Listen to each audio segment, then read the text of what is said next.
Работать он не мог, в семье 7 детей, денег постоянно не хватало. Да тут еще и Зорька стала приходить пустая. Стала Валентина, так звали хозяйку коровы, выяснять, в чем же дело. С другими-то коровами все было в порядке. Начала она нападать на Тимошку и обвинять его в том, что это он ворует у нее молоко. Скандалила Валентина долго, пока Тимохина мать не принесла справку, что у него аллергия на молоко. Так что оказалось, что Тимохе Валентине на молоко и даром не надо было. Не помог ей в этом деле и участковый. Пришлось Валентине разбираться самой. Для начала решила она не пускать корову на выпас, а оставлять ее дома. Полдня Зорька голосила, что есть мочи. Валентина думала, что это она так просится в стадо. Потом корова вроде затихла. Вышла Валентина в огород, где она привязала Зорьку, а коровы нет. Бросилась женщина на пастбище к Тимохе, но Зорьки и там не было. Снова Валентина помчалась к участковому с криком, что Тимоха, Ирод окаянный,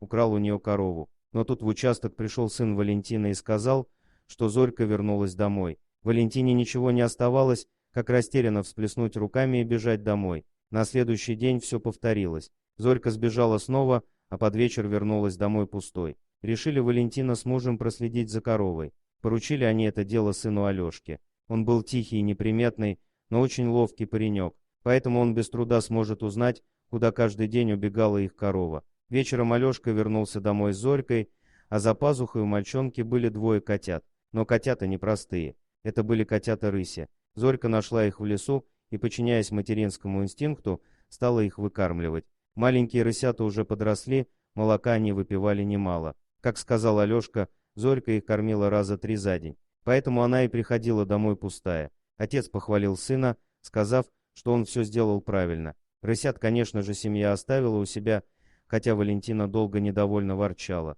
Но это так, для виду. Сердце-то у нее было доброе. А осенью подросшие рысята ушли в лес. Пролетела зима. Весной Тимоха снова стал водить коров на пастбище. Валентина извинилась перед ним. Тимоха был парень добрый и незлопамятный, и Зорька вернулась в стадо. Но на этом ее приключения не закончились. Хотя Зорька никуда уже не убегала, но Тимошка все же за ней стал присматривать, чтобы больше не иметь неприятностей с Валентиной. И вот как-то раз заметил Тимоха, что стоит Зорька на краю поля и настороженно смотрит в лес. А потом парень и опомниться не успел, как видит, что корова бежит по полю, а за ней 2 волка. Так как Тимошка с детства боялся волков, он от страха не мог сдвинуться с места. А волки все ближе и ближе подбирались к корове. А корова то была Валентины. Звери уже готовы были вцепиться в корову. Но прямо перед ними возникли буквально из-под земли 2 рыси. Они, выпустив свои когти, что есть силы, били лапами волков. Те, трусливо поджав свои хвосты, побежали обратно в лес. Тимоха понемногу стал приходить в себя.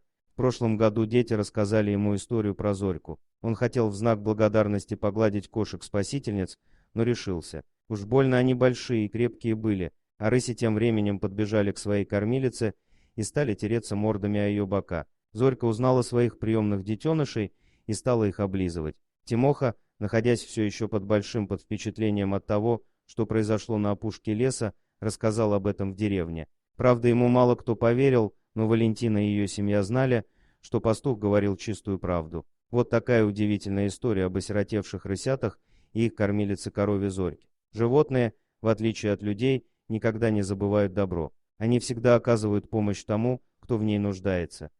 Спасибо за просмотр, подписывайтесь на канал, где вы найдете еще много интересного, а также ставьте лайки и пишите комментарии, что думаете по поводу этой истории.